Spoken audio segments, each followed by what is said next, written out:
commence à bien la connaître cette deuxième génération d'Audi A5. Souvenez-vous, nous avons commencé par l'essai de la version coupée en V6 TDI.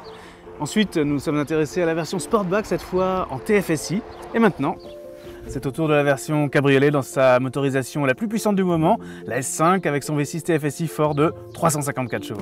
Ce qui frappe au premier abord, ce sont ces lignes particulièrement pures et étirées qui, depuis la première génération, s'adaptent parfaitement à la version cabriolet de la 5 et c'est bien sûr le cas pour cette deuxième génération. Avec une longueur généreuse de 4,69 m, la S5 présente une grande élégance et l'on note ses plis de carrosserie très marqués qui soulignent l'ondulation de la ligne de caisse. Une fois refermée, la capote en toile apporte une allure classique et de bon goût, renforcée par une hauteur limitée à 1,38 m. A noter, le mécanisme peut être commandé de l'extérieur avec la clé. La S5 se démarque avec ses 4 sorties d'échappement intégrées dans un extracteur, ses jantes de 19 pouces et son avant spécifique. Si je dois retenir un détail dans le traitement du design de cette version S5, c'est la façon dont les chromes sont intégrés comme ça dans la face avant, parfois mat, parfois chromé, toujours dans des formes un petit peu agressives qui donnent une vraie sportivité mais sans jamais tomber dans le clinquant. Je ne vais pas vous surprendre en vous disant qu'on retrouve à bord de ce cabriolet la planche de bord des coupés et sportback que l'on connaît déjà, toujours avec un design très fin, beaucoup d'équipements sur notre version d'essai et un plaquage carbone du plus bel effet.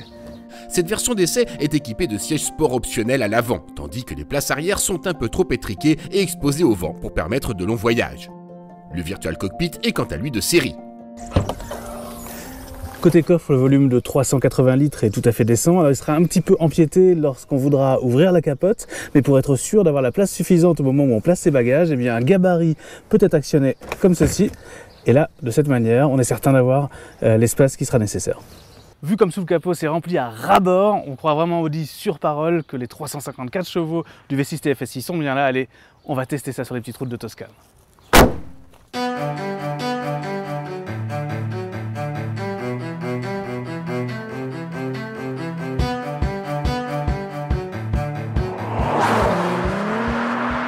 Alors la sonorité du V6 TFSI est sympathique mais un petit peu décevante quand même. Elle manque un poil de sportivité, voire d'agressivité. En revanche, il manque certainement pas de vitalité. Il est capable d'emmener la voiture de 0 à 100 en 5 secondes 1. Et pourtant, il a vraiment fort à faire avec la tonne 9 de ce gros bébé, plus de 200 kg de plus que la version coupée. Le moteur bénéficie d'un couple très généreux de 500 Nm, ce qui lui donne des relances très vives et une grande souplesse. La boîte Tiptronic à 8 rapports extrêmement rapide se fait oublier. Attention à la consommation, avec le pied lourd, elle peut dépasser facilement les 15 litres au 100. Le pare-brise incliné et l'aérodynamique étudiée protègent bien des turbulences, même avec les vitres baissées. On le sait, la rigidité pour un cabriolet, c'est crucial. Et Audi promet d'avoir amélioré la résistance en torsion de 40% par rapport à la génération précédente.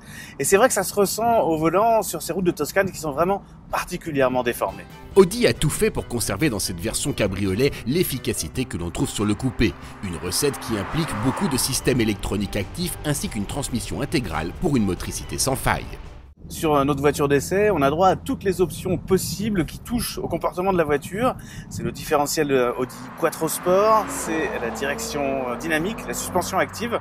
Ça donne un comportement, à défaut d'être sportif, qui est vraiment très efficace et très neutre, très facile et qui se double d'un niveau de confort assez bluffant, même quand on se met dans le réglage de suspension le plus sportif. Malheureusement, ces options grèvent l'addition de 4 000 €. Si on y ajoute le pack d'assistance à la conduite à 1 800 €, les sièges sport cuir chauffant à 2 600 € et la peinture métal, et en comptant les 6 300 € de malus, l'addition totale se rapproche des 100 000 €. De série, on a droit désormais à une capote avec une isolation thermique et phonique qui fait ses preuves, je dois dire, mais ce serait un petit peu dommage de rouler fermé avec ce beau soleil de Toscane. Il suffit jusqu'à 56 km/h de patienter 15 secondes pour se retrouver en plein air. Reste que le poids et le caractère de l'ensemble s'éloignent d'une définition sportive pour offrir plutôt un cabriolet GT, polyvalent et rapide, parfait pour la balade, même à rythme très soutenu.